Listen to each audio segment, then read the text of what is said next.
No electricity, no streetlights, no flashlight, only darkness, the kind that erased everything. One step away from firelight, and the world disappeared. Yet ancient humans did something strange. They didn't always sleep at night.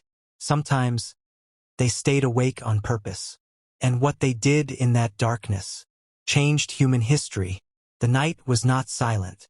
It was alive. Eyes moved in the dark. Hunters were awake. Wolves, hyenas, big cats. Humans were not at the top anymore. They were exposed, weak, almost blind. One mistake meant death. So survival should have meant sleep. But the evidence says something else.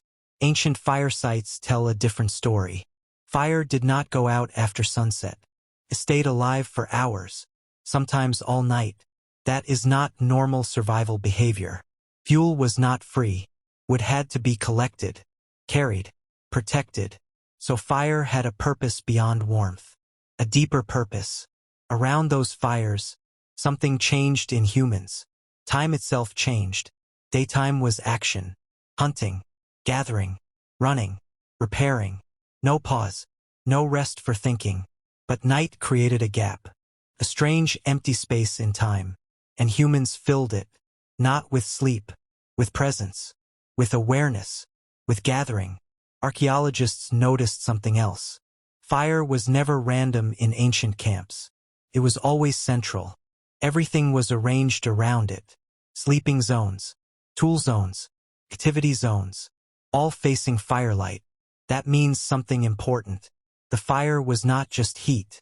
It was structure. It organized human life. But the most important change was not physical. It was mental. Around firelight, humans started doing something new.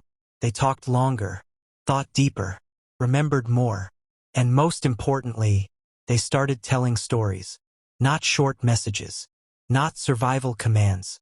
Full narratives. Events that happened yesterday. Events that happened years ago. Events that never happened at all. That last part is important, because for the first time, humans were mixing reality with imagination. And that changed everything. A brain that can imagine danger can also imagine solutions. A trap before it exists. A tool before it is built. A path before it is walked. But imagination has a side effect. Fear grows with it. At night, the brain fills gaps with threats. A branch becomes a footstep. A shadow becomes movement. A sound becomes intention. This is not superstition. It is survival programming. And it is still active today. That is why darkness still feels heavier than daylight. Even in safety, even in cities. Then archaeologists found something even stranger. Ancient camps were often placed in open landscapes. Wide visibility. No blind spots. Not for comfort. For early warning. See danger first. You survive. See it late. You disappear from history. But one discovery broke every assumption. People were not only staying in safe zones. They were leaving them. At night. Heading toward dangerous places. Places without protection. Without visibility. Without escape routes. Deep caves. Total darkness. No clear reason to go inside. No food inside. No shelter advantage. Yet they went anyway. Again and again. And what they left behind changed archaeology forever. They were not exploring. They were entering darkness on purpose. Deep caves. Places where sunlight never reached. Places where sound changed. Where footsteps didn't feel real anymore. At first glance, it makes no sense. No food. No water. No shelter advantage. Only risk. And yet, humans kept going inside. Not once. Not by accident. Repeatedly. Archaeologists found something even stranger inside these caves. Handprints on walls. Deep inside. Not near entrances. Not where light could reach easily. Meaning one thing. They carried fire inside. Or stayed long enough for fire to matter. But fire changes everything underground. Light behaves differently in confined stone. Shadows don't just follow you. They multiply. They distort. They move before you do. So the question becomes, were they exploring caves? Or were they experiencing something inside them? Because in some caves, there is no evidence of long-term living. No daily activity. No settlement pattern. Just markings, symbols, animals, hands, and then silence.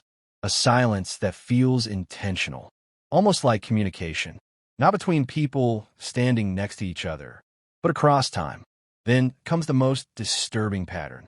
Many of these deep cave markings are placed in chambers that require crawling, squeezing, or climbing in complete darkness. No survival logic explains that, but psychology does, because in darkness, the human brain stops trusting sight. It starts building its own reality. A flickering fire behind stone walls creates moving shapes. A torch held close to rock makes images breathe. And suddenly, the cave is not empty anymore. It is alive. But alive with what? This is where the theory breaks open. Some researchers believe these caves were not homes. They were not shelters.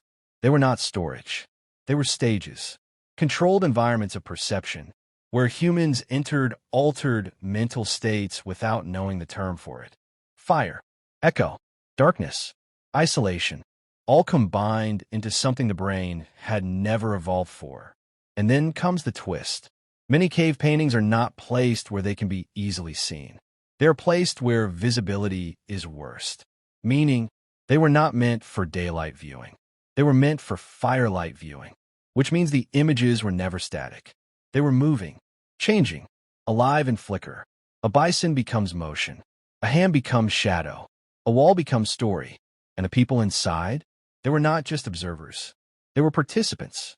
Because in that environment, the brain stops separating reality from suggestion. Fear increases. Imagination dominates. Memory becomes flexible. And something new begins to form. Shared hallucination. Not madness. Not illness. But a group experience shaped by fire and darkness.